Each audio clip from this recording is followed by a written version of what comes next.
Günaydın arkadaşlar. Japonya'dan herkese selamlar. Şu an Shimonoseki'deyiz. Bugün Hiroşima'ya gideceğiz. Şu an tren istasyonundayız. Ben hala uyanamadım. Avel gibiyim biraz. Şöyle bir bilet alalım önce.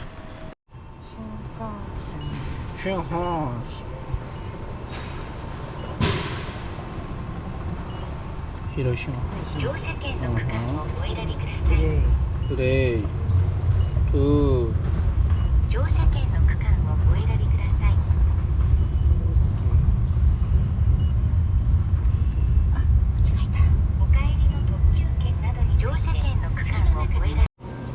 Evet, bileti aldık. 2 kişi için totalde 2700 TL yapıyor. 78 dolar. Ya ben uyanamadım ya. Hala mal gibiyim. Bir de uyuyakalmışım. Saçım başım leş gibi. Ya ben de çok değişiyim. 1 saat uyusam dipçik gibi uyanıyorum.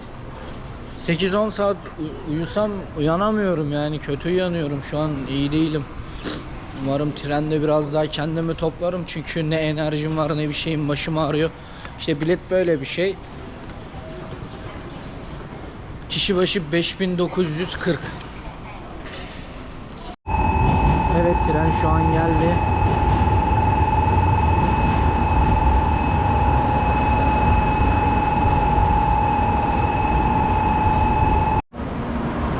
Şöyle trenin içini de göstereyim size.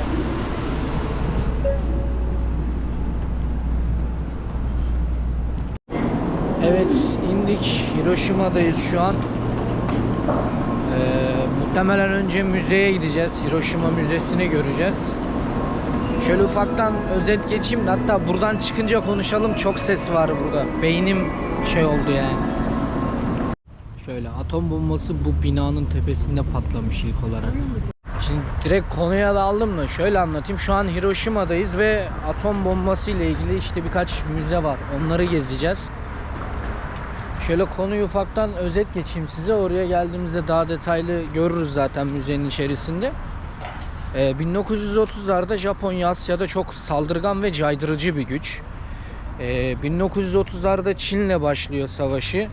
Daha sonra işte 37-40-41 arası Endonezya, Singapur'a kadar iniyor yanlış hatırlamıyorsam. O bölgeyi komple alıyor. İşte Asya Asyalılarındır sloganıyla 1930'lardan sonra bütün Asya'yı işgal etme girişiminde. Ve buradaki yani aslında kendi yaptığı şeyleri meşrulaştırmak için de Batılıları hedef gösteriyor. Asya Asyalılarındır diyor. Ama gittiği yerlerde de gerçekten sert bir politika uyguladığı söyleniyor. Daha sonra 1941'de olması lazım. 1941'de Hawaii açıklarında Amerika ile savaşıyor. Daha doğrusu Amerika'nın birkaç karakolunu mu tam hatırlamıyorum orayı da vuruyor. Şimdi içeride daha detaylı görürüz. Böylelikle Amerika'yı da savaşa dahil etmiş oluyor.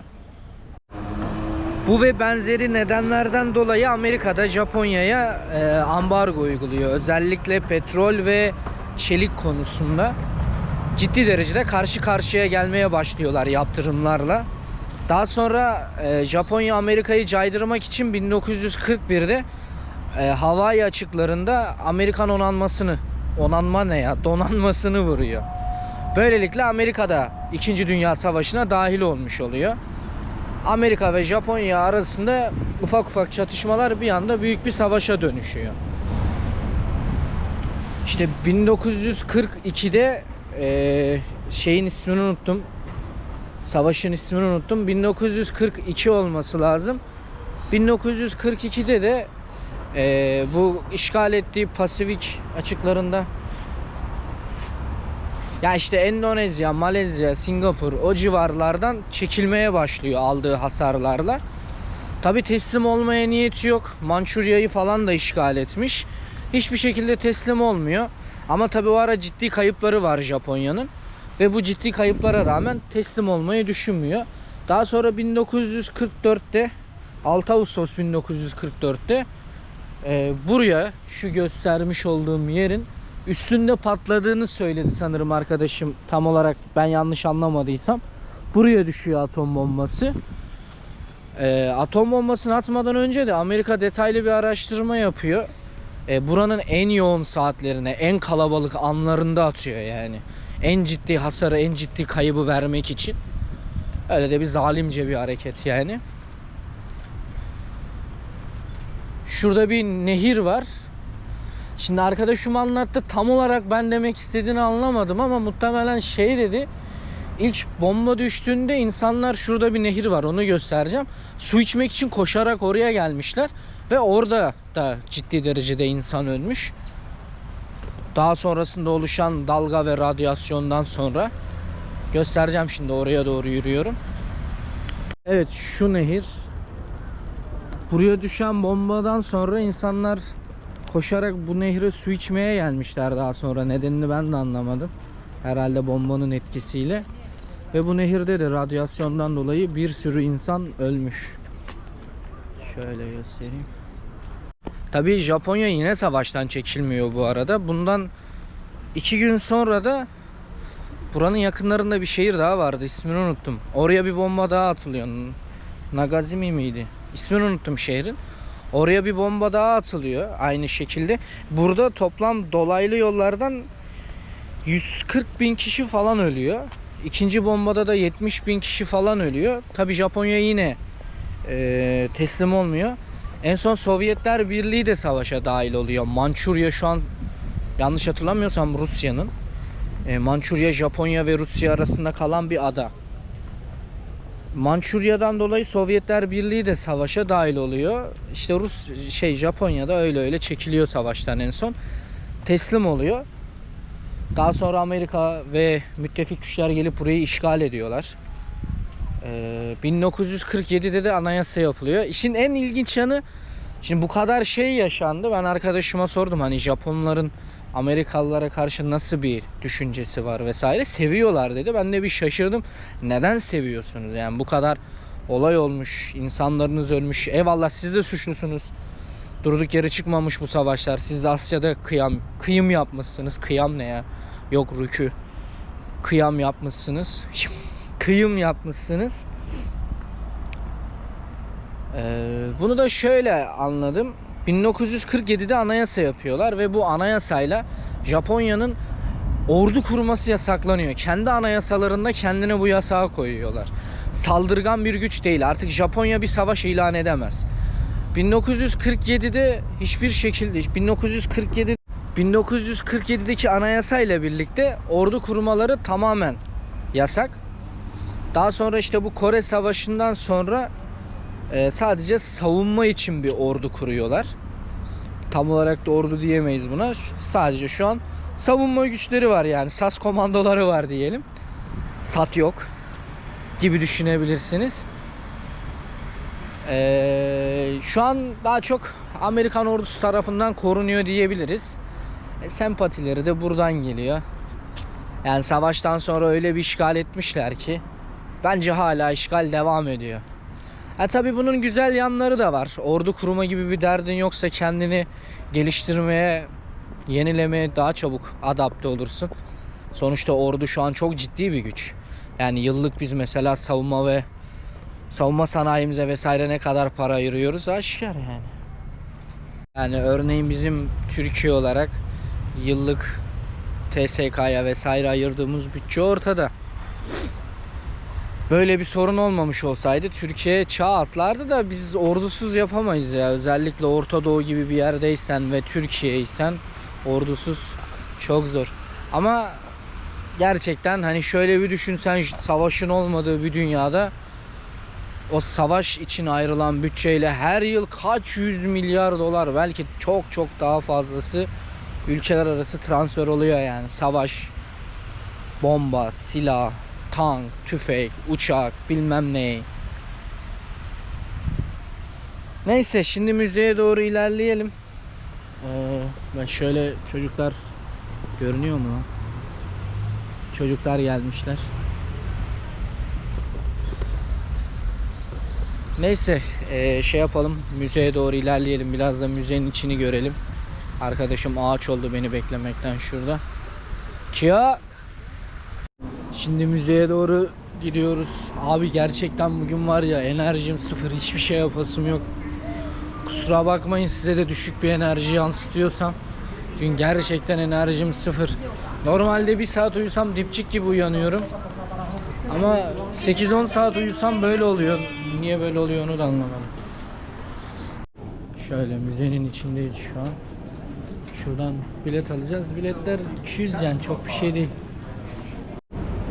Bu arada eğer buraya sırt çantanızla gelirseniz, büyük küçük fark etmez, içeride ücretsiz bırakabileceğiniz bir alan var. Ücretsiz olması güzel gezginler için.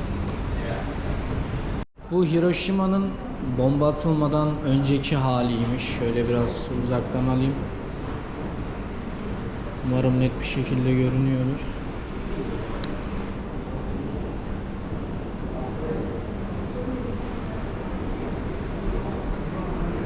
Bu da bombadan sonraki hali.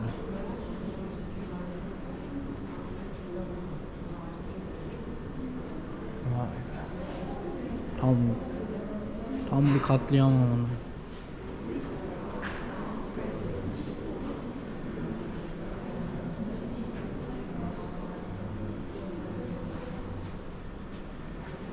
Şurası ilk videoyu çekmeye başladığım yer. Demiştim ya size, buranın üstüne doğru patlamış. Az önce buranın önündeydik. 1945'teki hali bu.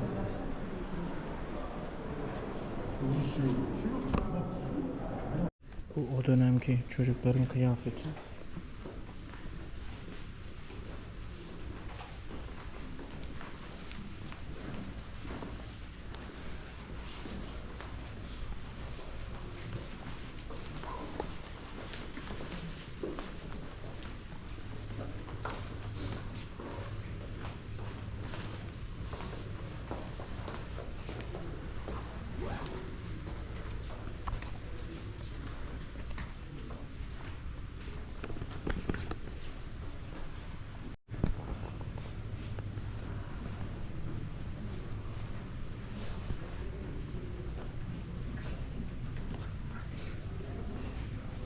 Abi çok kötüydü ya müze. Ay. Ya içeride video çekmek vesaire, video çekmek nedir ya? İçeride konuşmak yasak. Aslında yasak değil de yasak yani. Ve içerideki o duyguyu tam olarak vermek için içeriği loş bir ortam yapmışlar. Fazla karanlık. O yüzden görüntü de alamadım adam akıllı. Çoğu yer zifiri karanlıktı böyle. Konuşmak da yasağa yakın bir şey çünkü kulaklıkla sesli rehber var.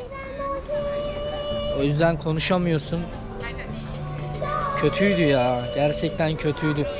Hani Japonya'ya geldiğinizde mutlaka gelin, bu müzeyi görün. O duyguyu tam olarak alıyorsunuz. Ya ben o radyasyonun kokusunu aldım yani, öyle söyleyeyim. O radyasyonlu ortama gittim geldim. Oradan mı? Şimdi anladığım kadarıyla buraya atılan atom bombasında ölmek kurtuluş yani. Ölenler kurtulmuş gitmiş. Asıl kıyam nedir ya? Yok rükû, kıyım. Öldükten diyorsun ya, var bir çok kötü oldum ya. Bombadan sonra oluşmuş radyasyon, o bombanın bıraktığı etkiler what?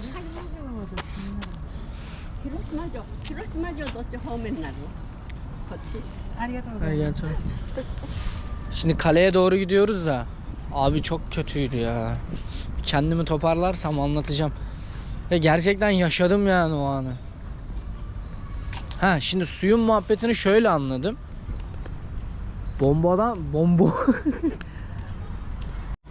Bombadan sonra oluşan radyasyon, yanık vesaire, çünkü 4 ton ve yanlış anlamadıysam 3 metre bombanın ölçütü. Şu ilk gösterdiğim yere düştükten sonra bayağı ciddi bir alanda çok ciddi bir hasara yol açmış. İnsanlar yanmışlar hep yani, baya vücudunun yarısı olduğu gibi yananlar var. İçeride resimleri vardı, iğrençti. Vücudunun yarısı olduğu gibi giden vardı, ne bileyim çocuklar falan, kıyafetleri vardı çocukların içeride. O da çok kötüydü ya. İşte insanlar su için buraya koşmuşlar yani, bu alanda çok kişi ölmüş su içmek için, direkt buraya gelmişler. Hem vücutları çok yanmış tozdan, puldan, susuzluktan direkt buraya koşmuşlar. Kötüydü ya. Yani bombadan sonrası çok daha kötüymüş. Çok fazla anlatılacak bir şey yok bu konu hakkında. İçeriği çekemedim. Buraya gelirseniz mutlaka gelin, ziyaret edin. Zaten 45 lira. Çok da ciddi bir şey yok. Fazla kuruşu kuruşuna da değiyor bu arada. İçeride o ortamı resmen yaşıyorsunuz. Eklemek istediğim bir şey var mı bilmiyorum. Yani videoyu unuttum. Ne yapacağımı unuttum. Umarım detaylı bir şekilde anlatmışımdır size. İçeriği gösteremedim. Şu an var ya, radyasyon çekiyorum sanki burnuma. Öyle bir şey oldum yani. Şehirden gidesim var. Neyse, şimdi şeye gidiyoruz. Bu da şöyle barış umuduyla, yani barış dileğiyle şu şekilde 1000 tane origami yapmışlar.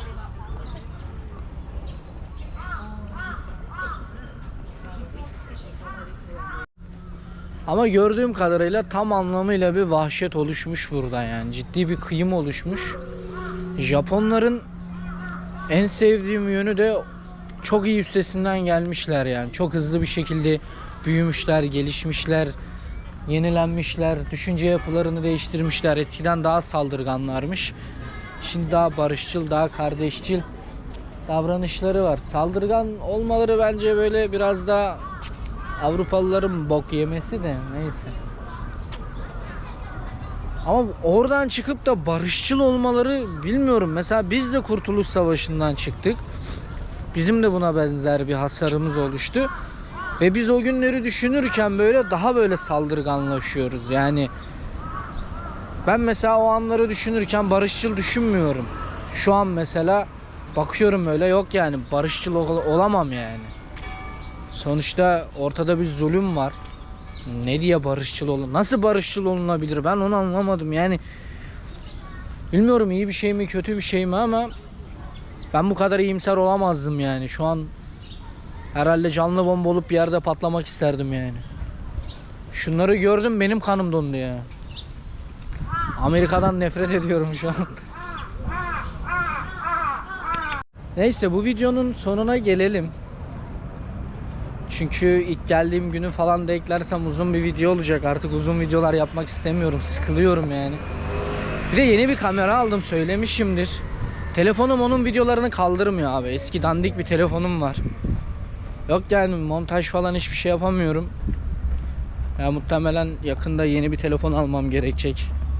Laptop da almam lazım. Lazım. İlk geldiğim günü falan da eklerim. Uzun bir video olur o yüzden. Öyle düşünüyorum, bakacağım. Şimdi kaleye gidiyoruz. Hiroşima Kalesi'ni, orayı çeker miyim bilmiyorum. Öyle çok kayda değer bir şey yoktur. Resmini falan çekerim herhalde en fazla.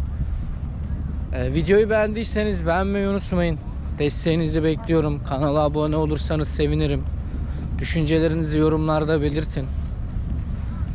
Çok böyle düşük frekanslı bir video oldu. Video ne ya? Ben konuşamıyorum bugün. Ya uzun süredir video çekmiyorum.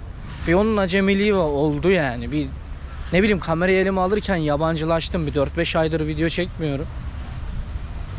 Bir de enerjik değilim bugün. Değişik bir havadayım. Gün de enerjik olmama müsaade etmiyor yani. İşte geldik şimdi, daha çok enerji düşüren bir ortamın içerisine girdik vesaire. Neyse, görüşürüz. Çekmeye değer bir şey olursa çekerim, eklerim. Kendinize iyi bakın. Görüşürüz.